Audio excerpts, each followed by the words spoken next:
بسم اللہ الرحمن الرحیم۔ السلام علیکم دوستو، میں ہوں علی رضا اور آپ دیکھ رہے ہیں روح انسان۔ آج کا ہمارا ٹاپک ہے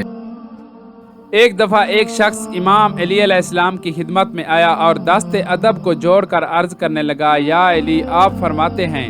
کہ اللہ نے ہر مخلوق کو کسی نہ کسی کام کے لیے پیدا کیا، تو یا علی، اللہ نے کتے کو کب اور کیوں پیدا کیا؟ بس یہ کہنا تھا تو امام علی علیہ السلام نے فرمایا، اے بندہ خدا، میں نے اللہ کے رسول صلی اللہ علیہ وآلہ وسلم سے سنا کہ انہوں نے فرمایا کہ جب آدم علیہ السلام کو زمین پہ بھیجا گیا اور آدم علیہ السلام بی بی حوا علیہ السلام کو ڈھونڈتے ڈھونڈتے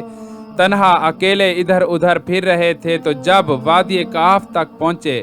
تو شیطان نے یہ چاہا کہ آدم علیہ السلام کو ختم کیا جائے، تو وہاں کے جانوروں کو شیطان نے بھڑکایا کہ آسمان سے ایک مخلوق آئی ہے جو بڑی لذیذ ہے،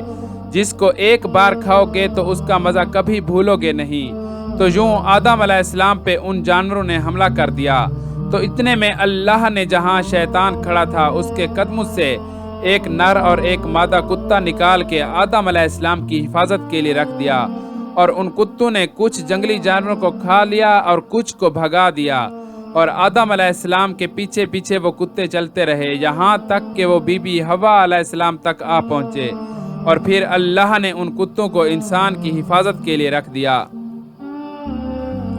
دوستو، آج کی ویڈیو بس یہیں تک تھی، امید ہے آپ کو پسند آئی ہوگی۔ اپنی رائے کا اظہار کمنٹ سیکشن میں ضرور کیجیے گا۔ اگر آپ نے ہمارا چینل روح انسان سبسکرائب نہیں کیا تو جلدی سے کر لیں، کیونکہ ہم آپ کے لیے ایسی اچھی ویڈیو لاتے رہیں گے۔ ملتے ہیں ایک نئی ویڈیو کے ساتھ، تب تک کے لیے اپنا خیال رکھیے گا۔ اللہ حافظ۔